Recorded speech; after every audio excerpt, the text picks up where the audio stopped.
Método para ouvir a Santa Missa. Há, na verdade, muitos métodos para ouvir a Santa Missa, e o melhor será aquele que melhor se ajustar a cada um. Mas o mais conforme com o espírito da Igreja e o mais proveitoso é o de unir-se ao celebrante e dizer com ele, do fundo do coração, ao menos algumas das veneradas orações do missal, entre as quais as mais antigas remontam aos primeiros tempos do cristianismo. Mas, para rezá-las bem, é preciso entendê-las e saber por que foram prescritas. Não podemos explicar aqui com detalhes todas as orações do missal e nem expor o significado de todos os ritos, mas uma consideração geral sobre eles, da qual se possa deduzir a ideia que os preside, ajudará muito os fiéis a entenderem o ato religioso no qual tomam parte e a aprofundar-se nos sentimentos de Jesus e de sua Igreja. A ideia dominante é que a missa seja uma viva representação do drama do Calvário. É preciso, portanto, mentalizá-lo vivamente, tal como está descrito no Evangelho. Tudo o que precede o ofertório é, de certo modo, uma preparação para o sacrifício, e antigamente se chamava Missa dos Catecúmenos, porque, como estes não podiam assistir à missa propriamente dita, tinham o direito de participar dessas orações preparatórias. 3 afetos predominam nessa primeira parte. Primeiramente, a penitência. Em pé, diante do altar, o sacerdote apresenta, por assim dizer, a confissão de todo o povo cristão, confite-o, e implora humildemente ao Deus das misericórdias o perdão de suas culpas. No Salmo Iudicame, ele roga a Deus que o afaste cada vez mais do homem iníquo e traiçoeiro, que mostre a sua alma à luz da verdade, para poder subir ao santo altar e encontrar alegria, conforto e salvação. O Confiteor é a humilde confissão de suas culpas para alcançar o perdão em virtude do divino sacrifício. Os que escutam a missa unem-se a ele para implorar a divina misericórdia. Miseriatur, indulgência. Assim, reconfortado, o sacerdote sobe ao altar com o povo cristão, que o acompanha em espírito, e pede pelos méritos dos santos a remissão de seus pecados, até mesmo dos menores. Alfera nobis, oramos-te. O Kyrie eleison expressa esses mesmos sentimentos e se dirige às 3 divinas pessoas, pois as 3 concorrem para a nossa justificação. No Gloria in Excelsis explodem os afetos de adoração e de gratidão do pecador, em união com o Cordeiro de Deus que tira os pecados do mundo. Seguem-se fervorosas orações para participar dos frutos do sacrifício, colectas. A Epístola e o Evangelho põem diante de nós a Palavra de Deus, palavra viva que ilumina e conforta as almas. Devemos nos unir total e plenamente ao sacerdote no credo, uma expressão de fé sincera e esforçada daquele que quer praticar o que crê. Esses piedosos afetos dispõem as almas retamente para o sublime ato que irá acontecer diante de nós. O sacrifício, propriamente dito, compreende 3 atos de doação e de amor: o oferecimento da vítima, a imolação e a comunhão que nos une com a vítima imolada. O ofertório ou oferecimento da vítima.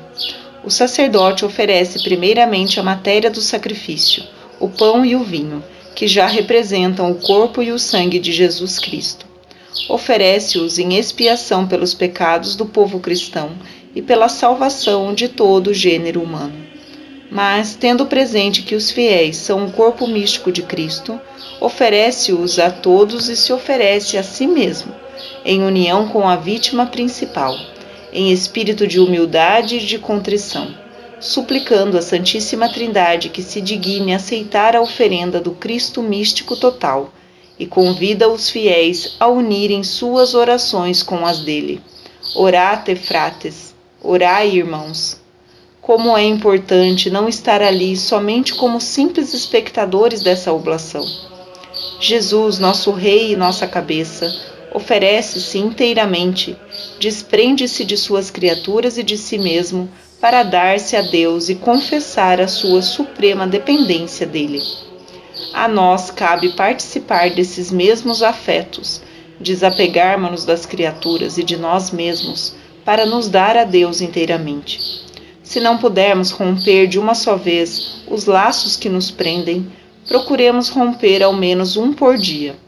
Jesus nos ajudará com a virtude de seu sacrifício.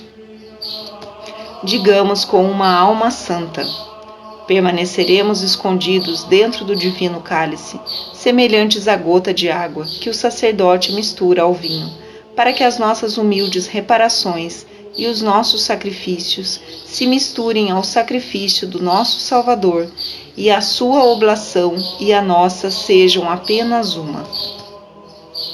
O prefácio anuncia a ação propriamente dita, a imolação mística da vítima. Em o diálogo comovedor entre o sacerdote e o povo cristão, somos convidados a elevar a Deus os nossos corações, a dar-lhes graças por todos os benefícios, e em especial por aquele que encerra em si todos, a Eucaristia. Santo Agostinho diz: quando ouvis o sacerdote dizer Sursum corda e respondeis Habemus ad Dominum, que seja sincera a vossa resposta e conforme com a verdade das coisas. São realidades divinas. Cuidai que seja assim como dizeis, que a consciência não desminta o que a língua pronuncia. O Sanctus nos diz que a proclamação da grandeza e da santidade de Deus é o fim principal do santo sacrifício. Mas o Teiditur nos indica o fim secundário, que é a participação das almas na santidade divina. Por isso pedimos pela Igreja, pelo Papa, pelos bispos e por todo o povo cristão, em especial por aqueles que oferecem e por quem a missa é oferecida e todos os presentes. E como a Igreja militante está em comunhão com a Igreja triunfante, nos unimos no Comunicantes à Virgem Maria, que nos deu Jesus, aos santos apóstolos, aos mártires e a todos os santos, membros insígnes do corpo místico de Cristo, para que, por sua intercessão, a missa sirva para nossa santificação e saúde eterna.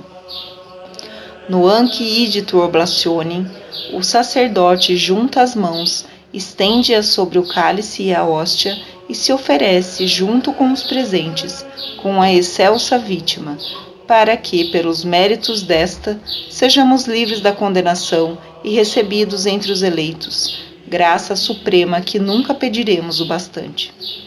Chega o momento solene da consagração.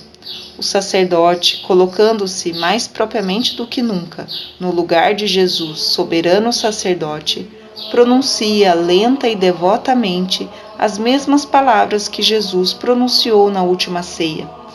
O céu se abre plenamente, Jesus desce à terra e se esconde sob as espécies do pão e do vinho. Ali está inteiramente, com seu corpo, seu sangue, sua alma e divindade. O sacerdote o levanta aos céus, oferece-o à Santíssima Trindade como uma hóstia pura, santa e imaculada, como o pão da vida eterna e o cálice da salvação. Humildemente prostrados, junto com os anjos e santos que rodeiam o tabernáculo, os fiéis adoram em silêncio ao Verbo encarnado, a Jesus hóstia, e por ele adoram, glorificam e louvam o Deus Criador e Santificador, as três divinas pessoas. Mas, sobretudo, oferecem a adoração e a homenagem da vítima infinitamente agradável ao Pai, e se alegram por poder dar-lhe a glória que merece. Juntam todos os seus louvores, unem-nos com os de Jesus, sacerdote e vítima. Por isso, cheios de confiança, suplicam ao Altíssimo que se digne olhar benignamente para essa vítima, mais santa que a vítima oferecida em outros tempos por Abel, pelo patriarca Abraão e pelo sacerdote Melquisedeque, e na certeza de que serão ouvidos, rogam ao Onipotente que a hóstia seja levada pelas mãos do seu santo anjo até o trono de Deus, para que todos os que participarem do sacrifício e da comunhão sejam cumulados de bênçãos celestiais. Com Santo Tomás de Aquino, podemos dizer intimamente: ó recordação da morte do Senhor, pão vivo que dá vida ao homem, concede-me viver sempre de ti, e que sempre me sejas doce ao paladar. Não nos esqueçamos dos falecidos, peçamos para que todos, especialmente aqueles por quem se reza a missa, entrem o quanto antes no lugar do conforto, da luz e da paz. E como o pecado é o único obstáculo para a visão de Deus, peçamos que nós, pobres pecadores, nobis quoque peccatoribus, alcancemos da misericórdia divina o perdão e tenhamos parte na glória dos santos.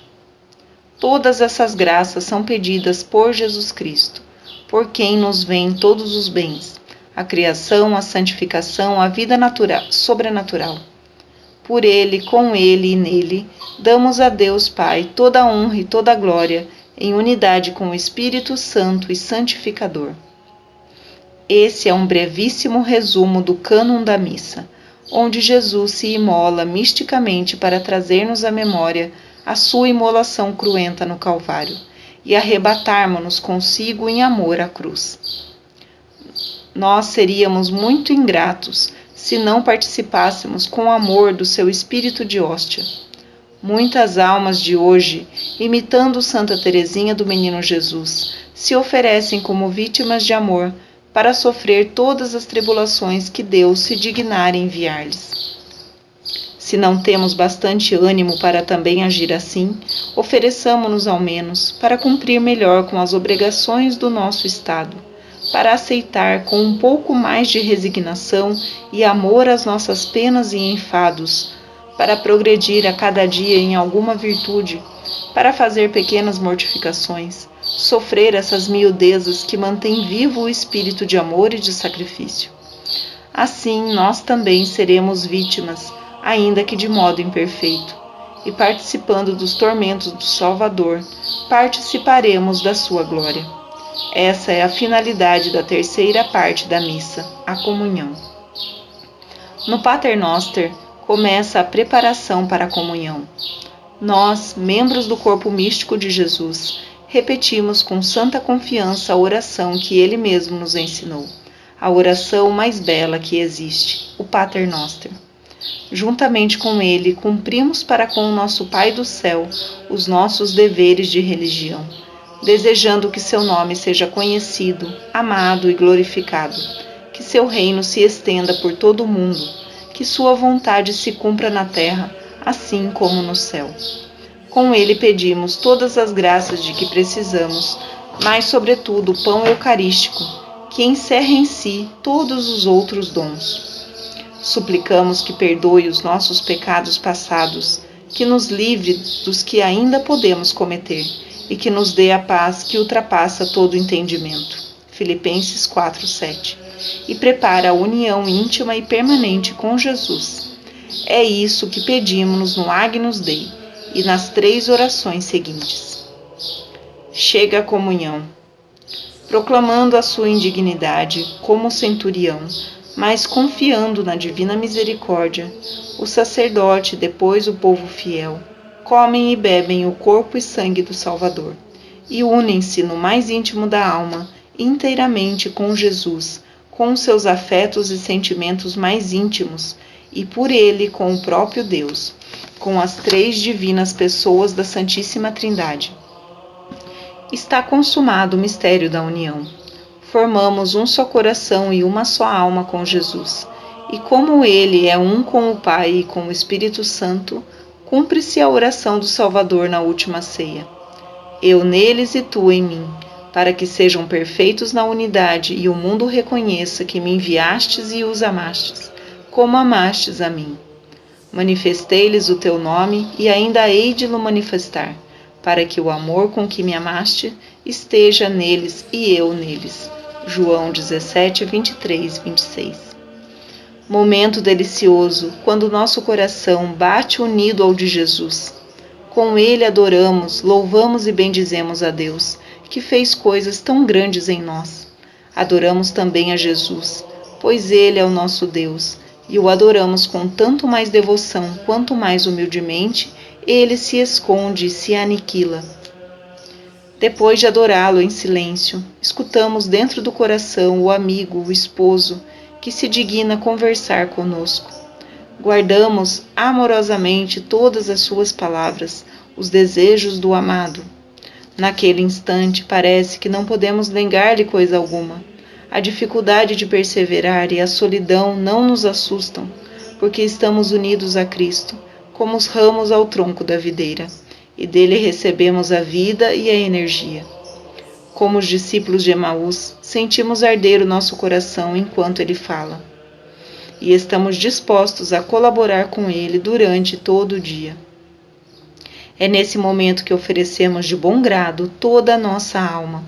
As criaturas já não nos atraem mais.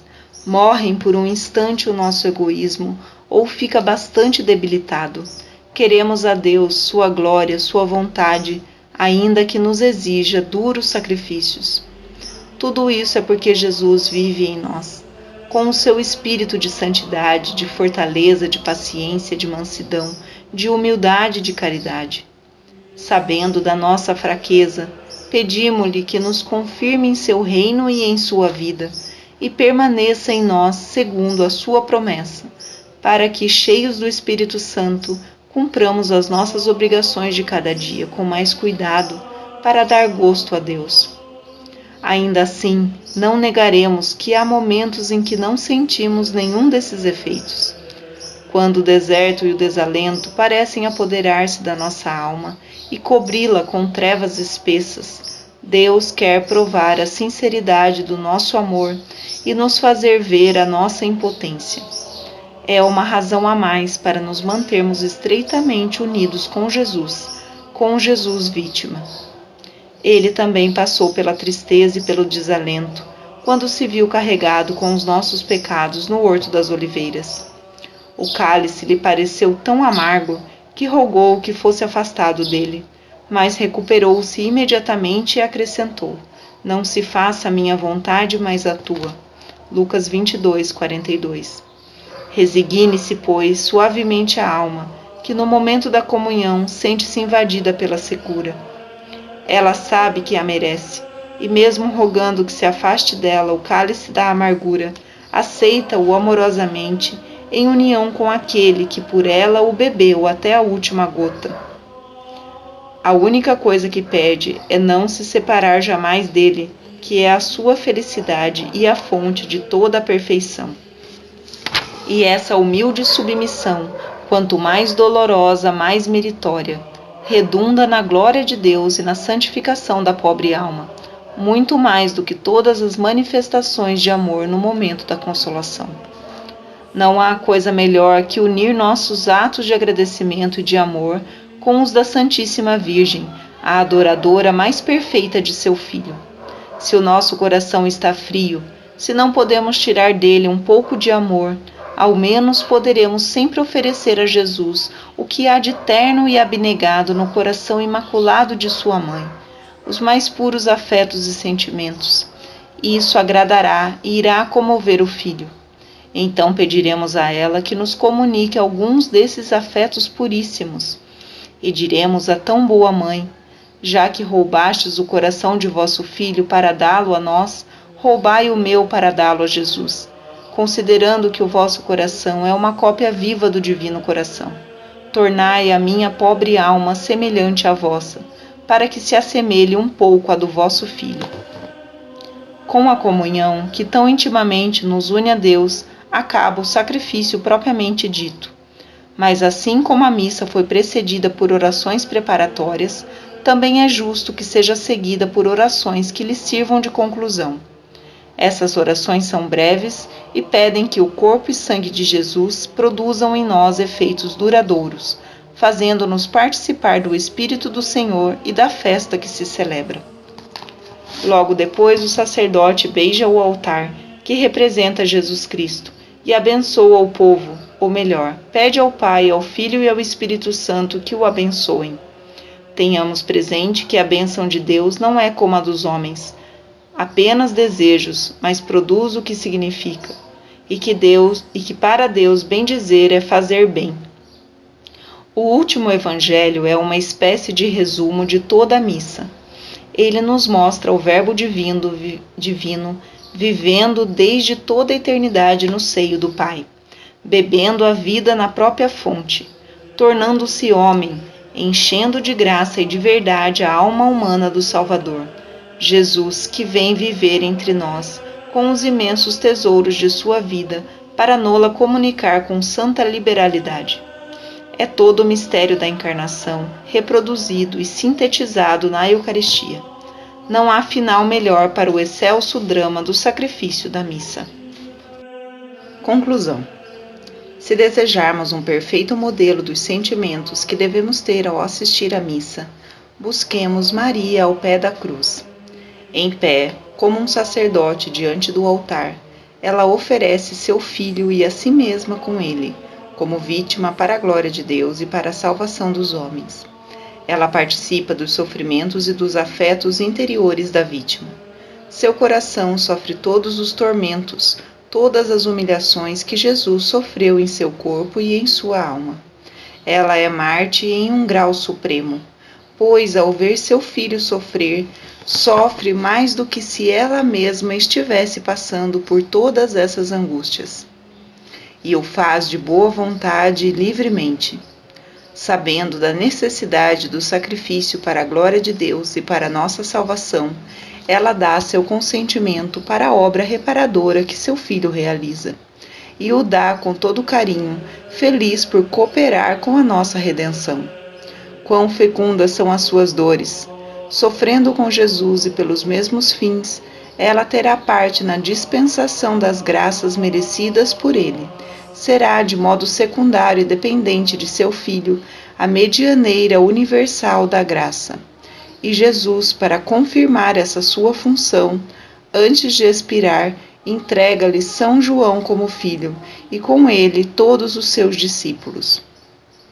Portanto, quando ouvirmos a missa, translademo-nos em espírito ao pé do Calvário, prostremo-nos humildemente junto de Maria, Mãe do Salvador e nossa Mãe, e peçamos que ela nos comunique um pouco de seus sentimentos. As estrofes do Stabat Mater nos inspiram excelentes orações. Ó Mãe, fonte de amor, que eu sinta toda a tua dor para que eu chore contigo. Faz com que meu coração arda no amor a Cristo Senhor, para que possa consolá-lo. Santa Mãe, marca profundamente no meu coração as chagas do teu Filho crucificado. Do teu Filho as feridas, para meu perdão sofridas, vem reparti-las comigo. Faz com que eu chore e que carregue com ele a sua cruz por toda a minha vida. Quero estar em pé ao teu lado, junto à cruz, chorando junto a ti. Virgem das Virgens notável, não sejas rigorosa comigo, deixa-me chorar junto a ti. Faz com que eu partilhe a morte de Cristo, que participe da sua paixão e que rememore suas chagas. Faz com que me firam suas feridas, que sofra o padecimento da cruz pelo amor do teu Filho. Não é verdade que sentir assim com Maria é corresponder ao desejo de Jesus de que a missa seja memória e representação viva da paixão? Não é comungar dos sentimentos e afetos de Jesus e receber abundantemente os frutos do santo sacrifício? Não é manter-nos unidos ao divino crucificado durante o dia, sofrendo com ele e por ele todas as nossas obras, como outras tantas vítimas imoladas por obediência e amor? Nossa vida se torna outra. Ao invés de buscarmos o prazer, como fazem os mundanos, buscamos cumprir o nosso dever, assim como Cristo cumpriu o dever da cruz. A cruz é para nós o divino crucificado. Abracemo-la amorosamente com ele, e assim logo comprovaremos pela experiência a verdade das palavras da imitação de Cristo. Na cruz está a salvação, na cruz a vida, na cruz o amparo contra os inimigos, na cruz a abundância da suavidade divina, na cruz a fortaleza do coração, na cruz o compêndio das virtudes, na cruz a perfeição da santidade. O santo sacrifício, portanto, nos ensinará a amar a cruz e nos dará forças para carregá-la com perseverança por amor ao Divino crucificado. E a cruz é o real caminho da perfeição cristã, o meio de assegurar a fecundidade do nosso apostolado.